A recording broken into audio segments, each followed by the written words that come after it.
This is Earl Nightingale. The purpose of this recording is to tell you about and try to condense one of the most amazing books ever written, Think and Grow Rich by Napoleon Hill. Without question, this single book has had a greater influence on the lives, accomplishments, and fortunes of more individuals than any other work of its kind. All over the free world, there are literally thousands of successful men in all lines of work who are where they are today because they once picked up and bought a copy of Think and Grow Rich, and they'll be quick to tell you so. I first discovered this remarkable book in the fall of 1949. It was of enormous help to me. It helped me decide once and for all how I was to accomplish my goal. It unified my thinking and gave me a straight, clear road to the point I had decided to reach.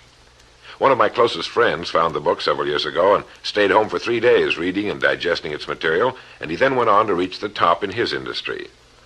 I've sat in richly paneled, carpeted executive offices and listened to world-famous business leaders, some of them old enough to be my father, tell me that everything worked out fine after they had read Think and Grow Rich. Now, what's the secret of this amazing book? Why has this book, out of all the thousands of self-help books, remained the one towering giant? I think to understand this, you have to know Napoleon Hill as I do. He certainly was not the first man to be appalled at the poverty and seemingly endless struggle and lack of direction he saw about him as a boy and as a young man, nor was he the first to write on the subject. But he possessed two unique, highly developed abilities seldom found in one man. The first was in the manner in which he approached his subject. Napoleon Hill went after the answers to achievement in the same way a scientist seeks to open to the light of reason a secret of nature. He went after the solution to accomplishment in the same way Thomas Edison discovered the solution to the electric light, relentlessly, indefatigably, implacably, until the truth, which had been there all the time, was revealed to him. His second important ability was the knack or skill of writing about his findings in such a way that it was instantly understood intellectually, but what is perhaps even more important for this particular subject, understood emotionally as well. When the last page of Think and Grow Rich was read, the hand which put the book down on the table was a different hand. The man who then stood and walked out into the world was a changed man. The suffocating, entangling webs of self-imposed frustration and indirection had fallen away, and now the way was clear. The man was now the possessor of the unique, unseen talent for turning dreams into reality, thoughts into things. So-called fate or the idle effects of exterior circumstances were no longer in command. He who had been a passenger was now, suddenly, the captain. To begin, we have to understand the simple truth, the principle or philosophy which lies as the supporting structure of this work. Unless whatever it is you build is based on truth, you will end with the entire structure fallen and scattered about you like the armor of Homer's ancient warriors. It simply cannot stand. It cannot withstand the test of time. The reason Think and Grow Rich has withstood the test of time is because it rests on the broad, clean foundation upon which may also be found every accomplishment of man, the clear, unchallengeable fact that everything begins with an idea. A philosophy based on the fact that riches of every kind begin with the state of mind, that one may start with nothing but thoughts, ideas, and organized plans. Thoughts are things, incredibly powerful things, when mixed with definiteness of purpose, persistence, and a burning desire for their translation into material objects or riches, riches being whatever it is you happen to want. Wise men have been saying this for centuries, and just recently Charles A. Cerami wrote, "The truth is that the human mind is as real an organism as any muscle in the body, but far greater in potential power, and, like muscle fiber, it can be strengthened to lead on to unimagined conquests." So this, then, is the truth on which Think and Grow Rich is based. If you know what you want, and if you want it strongly enough to muster the kind of persistence that simply cannot be stopped, you will most certainly achieve it. By controlling your mind, you can control your destiny here on Earth. With this as our foundation, let's talk about Napoleon Hill's famous 13 proven steps to riches as found in his book, Think and Grow Rich, remembering, of course, that riches are whatever it is you happen to want. And right here, let me make two important points. The first is that whenever you listen to this record, have a notebook handy and make notes as we go along. The second is that this record was produced for your own personal use, to go with you on your own exciting journey. To play this record for a group will prove to be of only temporary help. Make sure you have your own personal copy to play again and again, particularly at those times when you may feel yourself getting off the track. And now, Napoleon Hill's famous 13 Principles. You will notice that we have separated each principle by banding them on the record. In this way, you're given quick access to any particular principle to which you may wish to return for reference. The first principle, desire. Here is the starting point for all achievement, the first step toward riches. But it's right here that we so often run into a stumbling block. A person will say, I know what I desire, but can I get it? We'll get into this business of doubt later, but once and for all, let's clear up this point.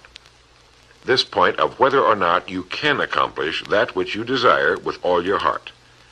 I think it was best expressed by Emerson, who wrote, "There is nothing capricious in nature, and the implanting of a desire indicates that its gratification is in the constitution of the creature that feels it." In other words, you would not have the desire unless you were capable of its achievement. Each of us has a built-in governor, and our desires are modified by our abilities and leanings. Whatever it is that you desire with all your heart, understand once and for all that it can and should be yours. In Think and Grow Rich, Napoleon Hill cites example after example of why your burning desire is nothing more than an accurate picture of what you will one day become. So right here, firmly establish in your mind that which you desire more than anything else. For, as Helvetius put it, by annihilating the desires, you annihilate the mind. Every man without passions has within him no principle of action, nor motive to act. A good way to determine whether or not you really have a burning desire is to examine the way you go after it.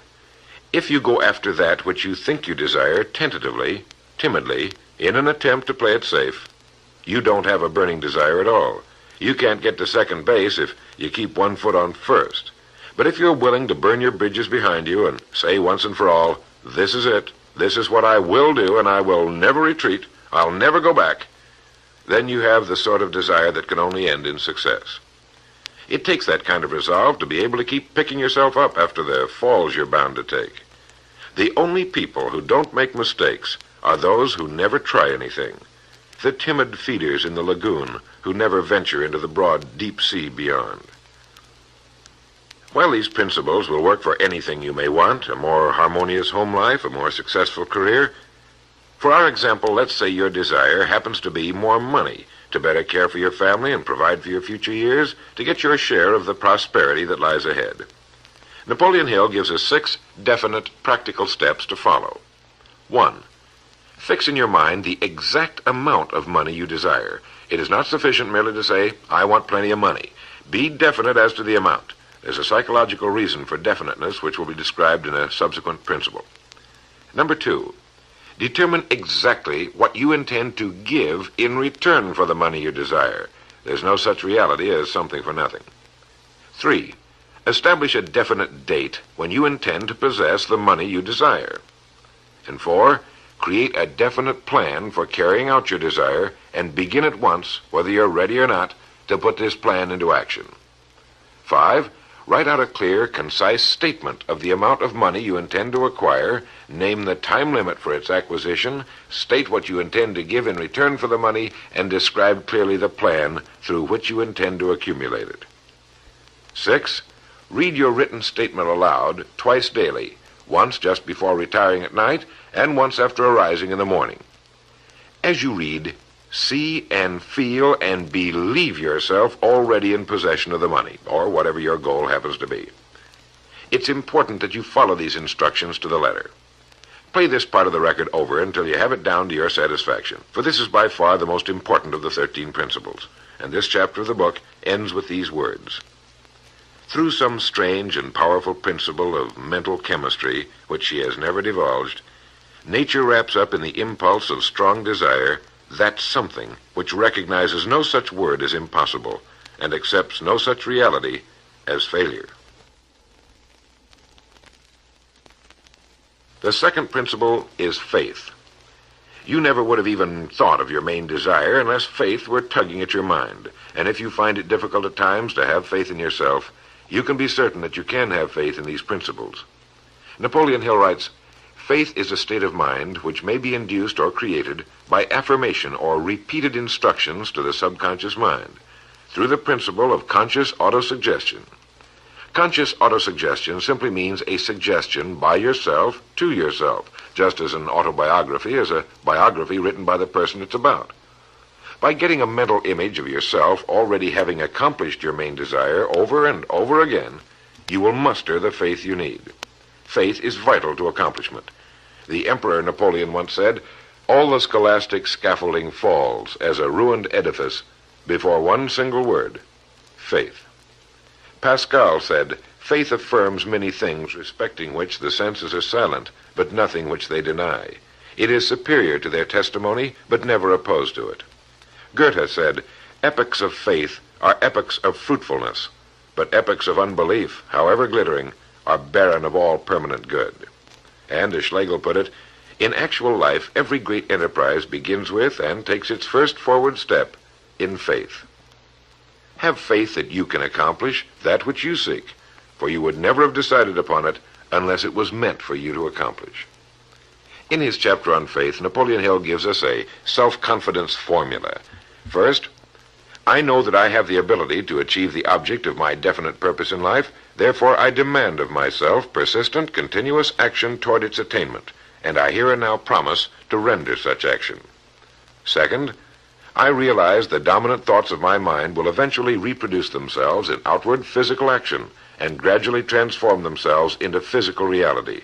Therefore, I will concentrate my thoughts for 30 minutes daily upon the task of thinking of the person I intend to become, thereby creating in my mind a clear mental picture of that person. Third, I know through the principle of autosuggestion any desire that I persistently hold in my mind will eventually seek expression through some practical means of attaining the object back of it. Therefore, I will devote 10 minutes daily to demanding of myself the development of self-confidence. Fourth, I have clearly written down a description of my definite chief aim in life, and I will never stop trying until I have developed sufficient self-confidence for its attainment. Fifth, I fully realize that no wealth or position can long endure unless built upon truth and justice. Therefore, I will engage in no transaction which does not benefit all whom it affects. I will succeed by attracting to myself the forces I wish to use and the cooperation of other people. I will induce others to serve me because of my willingness to serve others. I will eliminate hatred, envy, jealousy, selfishness, and cynicism by developing love for all humanity, because I know that a negative attitude toward others can never bring me success. I will cause others to believe in me because I will believe in them and in myself." In rereading Think and Grow Rich so that I could write this condensation for recording, I was forcibly struck all over again by this great chapter on faith, particularly the examples of how some of the world's greatest men have accomplished what appeared to be impossible through faith. The third principle is autosuggestion. Now, we've already touched on this. This chapter of the book tells us how, through repeated suggestion, the subconscious mind can be put to work for us. It is the faculty of being able to concentrate your mind on your burning desire until your subconscious mind accepts it as fact and begins to devise ways of bringing it about. Here is where hunches come from, sudden flashes of thought or inspiration, guidance. The instructions given in connection with the 6 steps in the second chapter will now be summarized and blended with the principles covered by Napoleon Hill's chapter on autosuggestion. First, go into some quiet spot, perhaps in bed at night, close your eyes and repeat aloud, so you may hear your own words, the written statement of the amount of money you intend to accumulate, or a careful reaffirmation of whatever your goal happens to be, the time limit for its accumulation, and a description of the service or merchandise you intend to give in return for the money. As you carry out these instructions, see yourself already in possession of your goal. For example, suppose that you intend to accumulate $50,000 by the 1st of January, 5 years from now, that you intend to give personal services in return for the money in the capacity of a salesman. Your written statement of your purpose should be similar to the following. By the 1st day of January, 19, whatever it happens to be, I will have in my possession $50,000, which will come to me in various amounts from time to time during the interim. In return for this money, I will give the most efficient service of which I am capable, rendering the fullest possible quantity and the best possible quality of service in the capacity of salesman of, and here describe the product or service you intend to sell or whatever it is you do for a living. It goes on. I believe that I will have this money in my possession. My faith is so strong that I can now see this money before my eyes. I can touch it with my hands. It is now awaiting transfer to me at the time and in the proportion that I deliver the service I intend to render in return for it. I am awaiting a plan by which to accumulate this money, and I will follow that plan when it is received. Second, repeat this program night and morning until you can see in your imagination the money you intend to accumulate. Third, place a written copy of your statement where you can see it night and morning, and read it just before retiring and upon arising until it's been memorized. As you carry out these instructions, you are applying the principle of autosuggestion. The fourth principle is specialized knowledge. It is here that I think Napoleon Hill makes a very important point. Knowledge is power only to the extent that it is organized into a definite plan of action and directed to a definite end. To quote from the book, before you can be sure of your ability to transmute desire into its monetary equivalent, you will require specialized knowledge of the service, merchandise, or profession which you intend to offer in return for fortune. Perhaps you may need much more specialized knowledge than you have the ability or the inclination to acquire. And if this should be true, you may bridge your weakness through the aid of your mastermind group. More on this later, but for now realize that you must learn all you can about your specialty. Set aside a definite time every day for learning more about what it is you do for a living. Take the courses that are offered on your subject and associate with men who know your business well. The fifth principle is imagination. The imagination is literally the workshop wherein are fashioned all plans created by man. The impulse, the desire, is given shape, form, and action through the aid of the imaginative faculty of the mind. It has been said that man can create anything he can imagine. As Napoleon Hill says and teaches, whatever the mind of man can conceive and believe, it can achieve. Man's only limitation within reason lies in his development and use of his imagination and subsequent motivation to action. The great leaders of business, industry, finance, and the great artists, musicians, poets, and writers became great because they developed the power of self-motivation. Incidentally, one of the best books ever put together on this subject, if not the greatest, is Success Through Positive Mental Attitude by Napoleon Hill and W. Clement Stone. I suggest you get a copy from your bookstore at your earliest convenience. If your bookstore happens to be out of the book, you may obtain a copy by writing to the address on the label of this record. As you go about your daily work, think constantly of ways in which it could be done better, more efficiently. Think of the changes that are inevitable. Can they be made now? And if you feel limited, remember the words of the late Frank Lloyd Wright. He said, "The human race built most nobly when limitations were greatest, and therefore when most was required of imagination in order to build it all. Limitations seem to have always been the best friends of architecture." As you build your future from this point onward, don't concern yourself with limitations, but remember that they may be your best friends, since they require imagination if we're to rise above them. And as Beecher said, the soul without imagination is what an observatory would be without a telescope. Now, if you'll turn this record over, we'll get to the sixth principle. The sixth principle is organized planning. You have decided on your desire, your goal. Now let's organize the plan for its accomplishment, right on schedule. Let me quote again from Think and Grow Rich. You have learned that everything man creates or acquires begins in the form of desire. The desire is taken on the first lap of its journey from the abstract to the concrete in the workshop of the imagination, where plans for its transition are created and organized.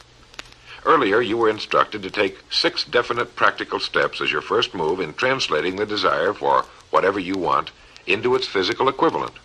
One of these steps is the formation of a definite practical plan or plans through which this transformation may be made. 1. Ally yourself with one or more persons, a group of as many people as you may need for the creation and carrying out of your plan or plans for the accumulation of the money you've established as your goal. Making use of the mastermind principle. This is important. 2. Before forming your mastermind alliance, decide what advantages and benefits you may offer the individual members of your group in return for their cooperation. No one will work indefinitely without some form of compensation, although this may not always be in the form of money. 3. Arrange to meet with the members of your mastermind group at least twice a week, and more often if possible, until you have jointly perfected the necessary plan or plans for the accomplishment of your goal. 4. Maintain perfect harmony between yourself and every member of your mastermind group. Keep in mind these facts. First, you're engaged in an undertaking of major importance to you. To be sure of success, you must have plans which are faultless. Second, you must have the advantage of the experience, education, native ability, and imagination of other minds. This is in harmony with the methods followed by every person who has risen above the average. Work at this until you have a well-executed, formal plan for reaching your objective. In this way, you're never confused or wondering what you should do next. Every morning you know exactly what you're going to do and why. It is in this chapter of Think and Grow Rich that Napoleon Hill gives us his 11 qualities of leadership. 1. Unwavering courage. 2. Self-control. 3. A keen sense of justice. 4. Definiteness of decision. 5. Definiteness of plans. 6. The habit of doing more than paid for. 7. A pleasing personality. 8. Sympathy and understanding. 9. Mastery of detail. 10. Willingness to assume full responsibility. And 11. Cooperation. The chapter on organized planning is one of the largest and most important in the book. It goes without saying that a man without a plan to follow is like a ship without a course. No place to go, with disaster a probability. The 7th principle, decision. The mastery of procrastination. To quote, accurate analysis of over 25,000 men and women who had experienced failure disclosed the fact that lack of decision was near the head of the list of the 30 major causes of failure. This is no mere statement of a theory, it is a fact. Procrastination, the opposite of decision, is a common enemy which every man must conquer. Analysis of several hundred people who had accumulated fortunes well beyond the $1 million mark disclosed the fact that every one of them had the habit of reaching decisions promptly and of changing these decisions slowly if and when they were changed. People who fail to accumulate money, without exception, have the habit of reaching decisions, if at all, very slowly, and of changing these decisions quickly and often. A definite objective makes reaching prompt decisions that much easier. Napoleon Hill gives many examples, one of which is the case of Henry Ford. One of Henry Ford's most outstanding qualities was his habit of reaching decisions quickly and definitely and changing them slowly. This quality was so pronounced in the late Mr. Ford that it earned for him the reputation of being obstinate. It was this quality which prompted Mr. Ford to continue to manufacture his famous Model T, the world's ugliest, but for the time, most practical car, when all of his advisors and many of the purchasers of the car were urging him to change it. Perhaps he delayed too long in making the change, but the other side of the story is that his firmness of decision yielded a huge fortune before the change in model became necessary, and the company is certainly none the worse for it today. When you make up your mind, stay with it. The majority of people who fail to make the grade are generally easily influenced by the opinions of others, easily swayed. They permit the newspapers and the gossiping neighbors to do their thinking for them. Opinions are the cheapest commodities on earth. Keep your own counsel when you begin to put into practice the principles we're describing here. By reaching your own decisions and following them, take no one into your confidence except the members of your mastermind group, and be very careful in your selection of this group, that you choose only those who will be in complete sympathy and harmony with your purpose. Close friends and relatives, while not meaning to do so, often handicap one through opinions and sometimes through ridicule. Thousands of men and women carry inferiority complexes with them all through life, because some well-meaning but ignorant person destroyed their confidence through opinions or ridicule. If a decision is worth anything at all, it's worth sticking to until it's been completely worked. The 8th principle, persistence. Napoleon Hill defines persistence as the power of will. Willpower and desire, when properly combined, make an irresistible pair. Persistence to an individual is what carbon is to steel. In uncounted thousands of cases, persistence has stood as the difference between success and failure. It is this quality more than any other that keeps the majority from great accomplishment. They'll try a thing, but as soon as the going gets tough, they fold.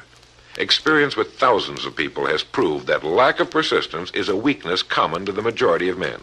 It is a weakness which may be overcome by effort. If you're to accomplish the desire you've set for yourself, you must form the habit of persistence. Things will get dark. It will seem as though there's no longer any reason to continue. Everything in you will tell you to give up, to quit trying. And it's right here that the men are separated from the boys. It's right here that if you'll go that extra mile and keep going, that the skies will clear, and you'll begin to see the first signs of the abundance that is to be yours because you had the courage to persist. With persistence will come success. Persistence is a state of mind. Therefore, it can be cultivated. Like all states of mind, persistence is based upon definite causes, among them these. 1, definiteness of purpose, knowing what you want. 2, desire. 3, self-reliance. 4, definiteness of plans. 5, accurate knowledge, knowing that your plan is sound. 6, cooperation. Sympathy, understanding, and harmonious cooperation with others tend to develop persistence. 7, willpower. 8, habit. Persistence is the direct result of habit. The 9th principle, power of the mastermind. It is in this section that Napoleon Hill describes the importance of forming a group of individuals sympathetic to your desire. They may be individuals with similar plans. A mastermind group can be made up of 2 or more individuals. No 2 minds ever come together without thereby creating a third invisible, intangible force, which may be likened to a third mind. You may have noticed many times that by discussing something with another individual, you suddenly get good ideas as a result of this association. Ideas you would not have gotten without this association. The same thing happens to the other person. A lot of good ideas have been born in individual minds as a result of having met in committee. Associating with your mastermind group is not meant as a means of letting others do your thinking for you. Far from it. It is to stimulate your own thinking through the association with other minds. No one knows everything. The more sympathetic minds you get together, and by sympathetic I mean working for a common purpose, the more related information is going to be available, and great ideas are a combination of related information. So pick the member or members of your mastermind group with care. Make sure they're people you respect and who are hard-working and conscientious. You'll have a lot of fun, and you'll all reach your goals just that much sooner. The 10th principle could be called enthusiasm. That is, the enthusiasm that comes from the channeling of all bodily drives into positive, worthwhile outlets. It is in this chapter that Napoleon Hill describes the importance of the woman, the one and only woman, in the achievement of a worthwhile goal. It seemed quite significant to Mr. Hill that practically every great leader was a man whose achievements were largely inspired by a woman. When things get tough, and you can count on it, they will, you may be deserted by what you thought were friends. But if you've got a good woman, you'll never be alone. She'll be willing to start over again if necessary, and she'll give you the new enthusiasm that comes through her faith in you. Having someone to love is having someone to share your success and accomplishments, to give you the praise that all of us need from time to time. A man can become successful without a wife and family, but all the real joy is taken out of it. Take care of your wife and children as your greatest possessions. The 11th principle has to do with the subconscious mind. The subconscious mind consists of a field of consciousness in which every impulse of thought that reaches the objective mind through any of the 5 senses is classified and recorded, and from which thoughts may be recalled or withdrawn as letters may be taken from a filing cabinet. It receives and files sense impressions or thoughts, regardless of their nature. You may voluntarily plant in your subconscious mind any plan, thought, or purpose which you desire to translate into its physical or monetary equivalent. The subconscious acts first on the dominating desires which have been mixed with emotional feeling, such as faith. Your subconscious mind works night and day. Through a method of procedure unknown to man, the subconscious mind draws upon the forces of infinite intelligence for the power with which it voluntarily transmutes one's desires into their physical equivalent, making use always of the most practical media by which this end may be accomplished. You cannot entirely control your subconscious mind, but you can voluntarily hand over to it any plan, desire, or purpose which you wish transformed into concrete form. No one knows very much about what we call the subconscious or unconscious mind. We do know that it is incalculably powerful and can solve our problems if we go about using it the right way. And the best way is to hold in your conscious mind as often as possible a clear picture of yourself already having accomplished your goal. You know what you want, define it clearly, and then project it on the motion picture screen of your mind. Hold it. See yourself doing the things and having the things you'll have when your objective will have been reached. Do this as often as possible as you go about your daily work, and particularly at night, just before you go to sleep, and the first thing upon arising. As you do this, your subconscious will begin to lead you in the most logical ways toward your objective. Don't fight it. Follow your sudden hunches, the ideas that come into your mind, knowing that it's your subconscious trying to get through to your conscious mind. If you'll keep at this, you'll be amazed and delighted by the wonderful ideas that just seem to come from nowhere. In the next principle, we'll talk some more about this sixth sense that seems to control the lives of the great men and women, but it comes from a systematic triggering of the subconscious mind. The lives of the great men and women, which seem miraculous to the average person, are nothing more than the fulfillment of their burning desires through the power of their subconscious minds. Time means nothing to your subconscious. A man could work steadily at his job for 40 years and not accomplish as much as is possible in 3 or 4 years through the proper working of this principle. Your subconscious mind cannot remain idle. If you fail to plant desires in your subconscious mind, it will feed upon the thoughts which reach it as a result of your neglect. Remember that you're living daily in the midst of all manner of thought impulses which are reaching your subconscious mind without your knowledge. Some of these impulses are negative, some are positive. You are now engaged in trying to help shut off the flow of negative impulses and to aid in voluntarily influencing your subconscious mind through positive impulses of desire. When you achieve this, you will possess the key which unlocks the door to your subconscious mind. Bulwer wrote, "The man who succeeds above his fellows is the one who, early in life, clearly discerns his object, and toward that object habitually directs his powers. Even genius itself is but fine observation strengthened by fixity of purpose. Every man who observes vigilantly and resolves steadfastly grows unconsciously into genius." The key word there is unconsciously. Know what you want. Decide once and for all that it will be yours. Remain steadfast on course, propelled by faith, and your subconscious or unconscious mind will do the rest. The 12th principle, as outlined in Think and Grow Rich by Napoleon Hill, has to do with the brain. If you had access to all the wealth in the world and took a penny, you would be doing exactly what you very probably have been doing in the use of your brain. Nothing in the world is more pitiful than the misunderstanding by the average person of the power of his brain and the minds to which it is connected, the conscious and the subconscious. You own in your brain the most marvelous, miraculous, inconceivably powerful force the world has ever known. Take, for example, the fact that the number of lines which connect the brain cells with one another equal the figure 1 followed by 15 million ciphers. It has been determined that there are from 10 to 14 billion cells in the average human cerebral cortex. It is inconceivable that such a network of intricate machinery should be in existence for the sole purpose of carrying on the physical functions incidental to growth and maintenance of the physical body.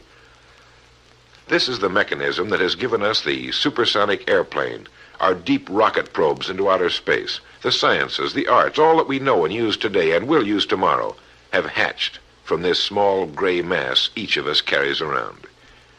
Can you doubt, even for a moment, that it can bring you and yours everything you want here on Earth? Of course it can. If you will recognize your power as an individual and stop acting like those who have never even thought about it. Give it the job you've decided to accomplish and watch it handle it. The 13th and final principle is called the sixth sense. The sixth sense can be described as the sense through which infinite intelligence may and will communicate voluntarily without any effort from or demands by the individual. This principle is the apex of the philosophy. It can be assimilated, understood, and applied only by first mastering the other 12 principles. The sixth sense is that portion of the subconscious mind which has been referred to as the creative imagination. It has also been referred to as the receiving set, through which ideas, plans, and thoughts flash into the mind. The flashes are sometimes called hunches or inspirations. The sixth sense defies description. It cannot be described to a person who has not mastered the other principles of this philosophy, because such a person has no knowledge and no experience with which the sixth sense may be compared. The sixth sense is not something that one can take off and put on at will. Ability to use this great power comes slowly through application of the other principles we've outlined. Many individuals come into a workable knowledge of the sixth sense even before the age of 40, but more often the knowledge is not available until one is well past 50, and this for the reason that the spiritual forces with which the sixth sense is so closely related do not mature and become usable generally except through years of meditation, self-examination, and serious thought. But begin to develop it now by applying the principles we've talked about here. Remember this: man can create nothing which he does not first conceive in the form of an impulse of thought. Man's thought impulses begin immediately to translate themselves into their physical equivalent, whether those thoughts are voluntary or involuntary. Keep fear out of your mind by concentrating on the mental picture of your goal, your greatest desire. Now, I want to mention that Think and Grow Rich as a book carries more endorsements by great men who knew of its truth than any other book of its kind ever written. I'll touch on only a few. All of these great men actually endorsed Napoleon Hill's principles. Former President of the United States William Howard Taft. F.W. Woolworth wrote that he had built his great chain of stores by applying many of these principles.